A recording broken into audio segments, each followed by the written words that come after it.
Rory, remarkably your 7th Ryder Cup. Thanks, Steve. It's all right. A lot of team rooms you've been in there. We saw a video last night from Luke talking through the team environment. How's it been being in that environment this week? Yeah, it's been fantastic. I think everyone knows this is a bit of a transitional period for the European team, and there's people that have been a part of the European team for a long time that aren't here this week. But I think the guys that we've brought in are going to be awesome. Nikolai, Ludvig, Bob.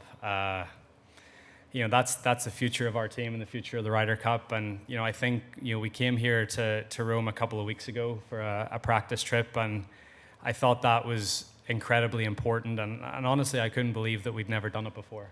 It was we played a practice round, and we got familiar with the golf course, but then the sort of time that we spent off the course I thought was great, and just sort of sharing stories around the fire pit and sort of describing our journeys in golf and what the Ryder Cup means to us, and sort of just getting to know one another a little better, even people that I thought that I knew for a long time. Sort of getting to know them a little better too was wonderful. So I think Luke and his vice captains have really sort of tapped into this emotional connection around Team Europe in this week, and we've all bought into it, and it's been an amazing experience so far, and it's only Wednesday. There's a lot of great things to come, but couldn't be more excited to be a part of the team and to have those other 11 guys be my teammates. Thanks, Rory. We'll open up with Dylan on this mic. Yeah, Rory, you talk about how different it is just being able to spend this quality time this week. How much quality time do you get to spend with the guys on your team just week in, week out on PGA Tour or DP Tour? Like, do you go over dinner? Do you get to have long, extended quality time with these guys, or not really? With some of them. With some of them I do, and then some live in different places, and it's hard. And then the weeks of tournaments are always so busy, and we're always doing our own things and have our own little teams around us that it's hard to carve out that time. I feel like leading up to Ryder Cups, it's always a bit easier. So, Irish Open and Wentworth the last couple of weeks, spending more time with guys and making that a priority, has been there. But yeah, I mean, during the course of the year, I'm probably just as close with a lot of the American guys than I am with the Europeans, just because of the places that I play and and where I live and sort of who I practice with and who I play with at home. So, but these last few weeks have been really nice to sort of reconnect with some of those guys. Okay, go Rory behind to Rick. Hey, Rory. Just one on fans. The atmosphere obviously makes the Ryder Cup as part of it. You've experienced the on road fan of the Ryder Cup, and thinking of Brian and Harden getting heckled at the Open. Do you just fear that sometimes the tribalism might go too far? No, because I think that's part of the Ryder Cup.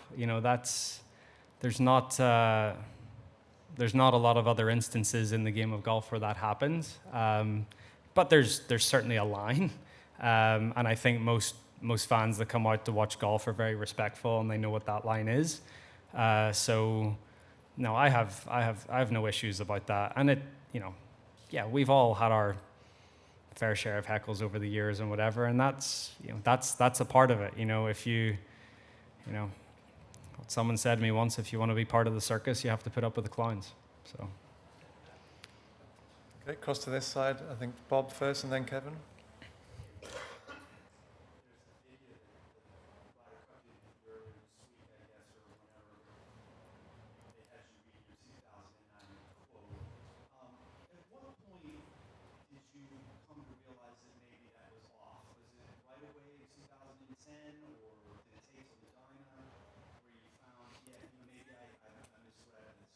No, it was definitely that first Ryder Cup. It was probably very early in the week at Celtic Manor. I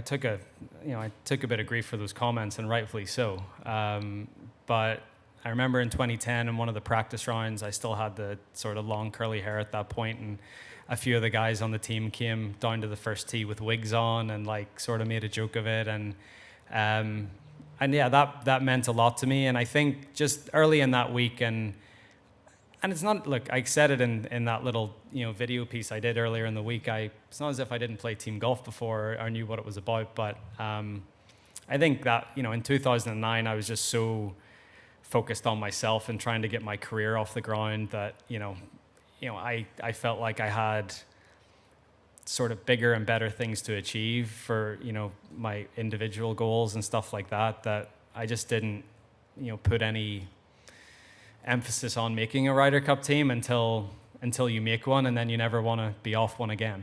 I think that's that's sort of the crux of it. So I love being a part of this team.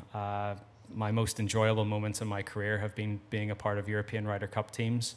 I'm still very, very proud and probably proudest of the things I've done as an individual, but nothing beats this week. It's an amazing experience, and I want to be a part of it for as long as I can. Okay, we'll go 2 rows back to Mike 4. Rory, a lot of balls been in the British the past couple of years, but in this week of all weeks, did you actually miss guys like Sergio, Walter, Westwood? I mean, it's certainly a little strange not having them around, but I think this week of all weeks, it's going to hit home with them that they're not here, and I think they're gonna miss being here more than we're missing them. So, and I'm not saying that's like it's just more. I think this week is a realization that the decision that they made has led to not being a part of this week, and that's tough. And the landscape in golf is ever changing and more dynamic, and we'll see what happens and whether they'll be a part of it in the future. But I always thought leading up to this week, it's when it's going to hit home that that they're not going to be here. Cross over to the left on Mike 3, Neil.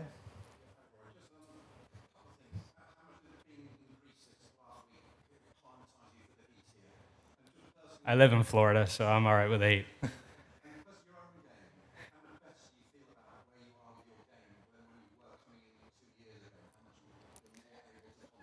Yeah. So no, Greece wasn't actually that warm. It was quite windy though. But yeah, so when coming into 21, I felt like I was searching a little bit.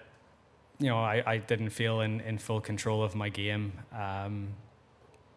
And if you trace everything back, I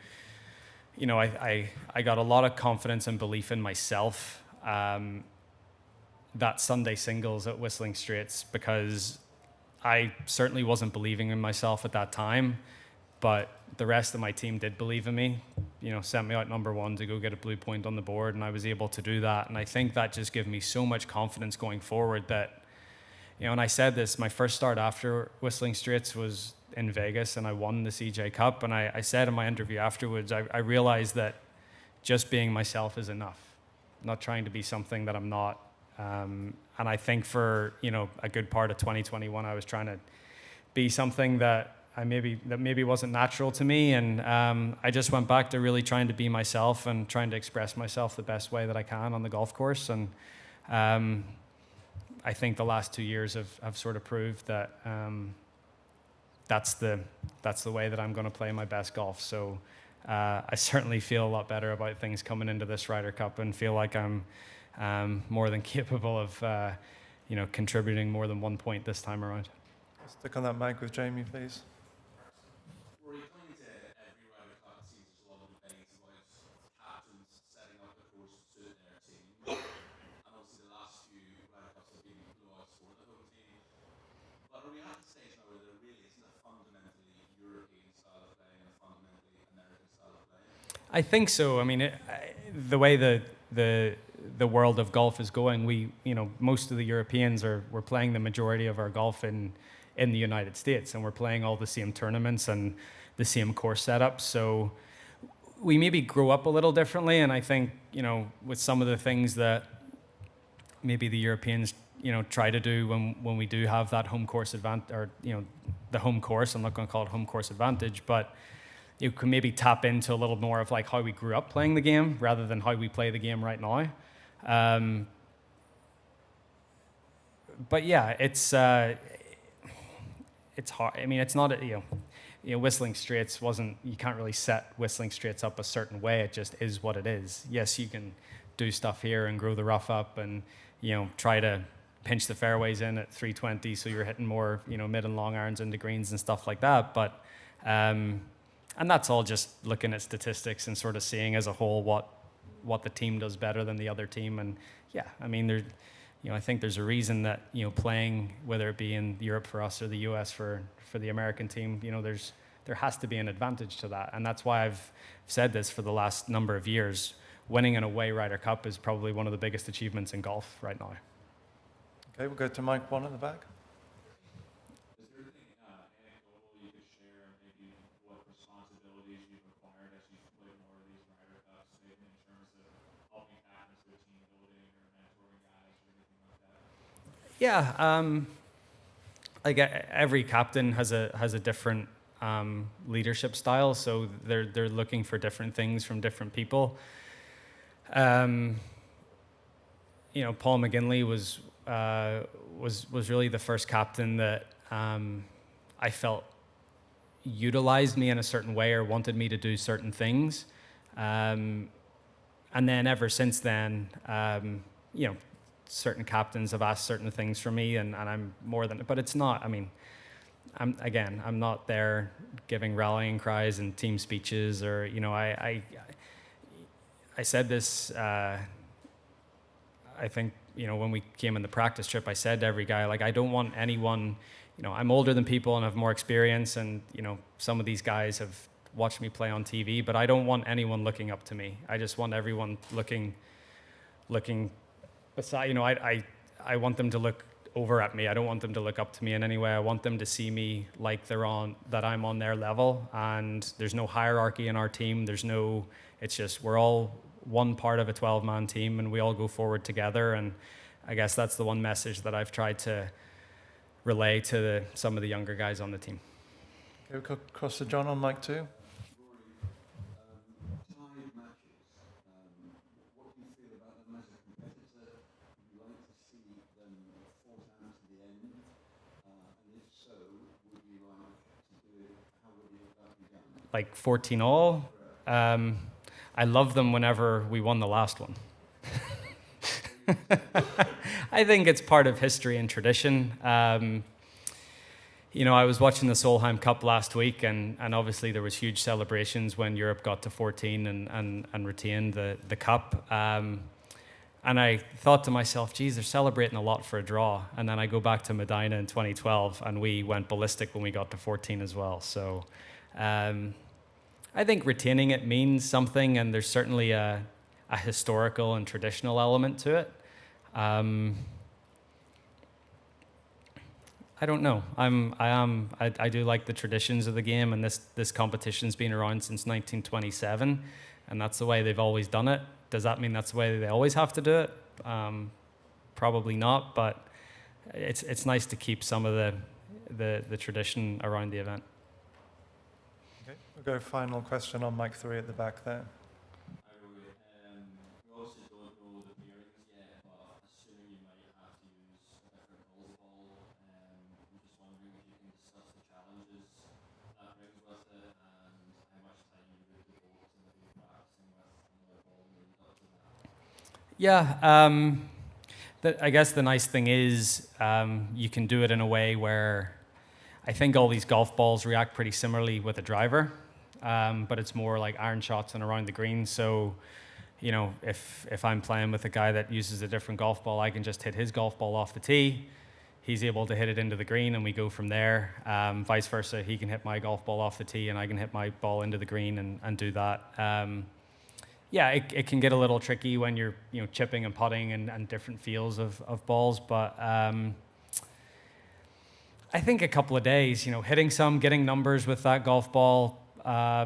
Spin rates is a big thing, especially if the wind gets up and some of these elevations. Just, if you're into the wind and say the other golf ball spins 200 or 300 more RPMs than your golf ball, that makes a huge difference into the wind. So just trying to get comfortable with that in some ways and trying to be mindful of it. But I don't think it presents a huge challenge. I think guys are pretty much adaptable, and we've got 24 of the best players in the world here.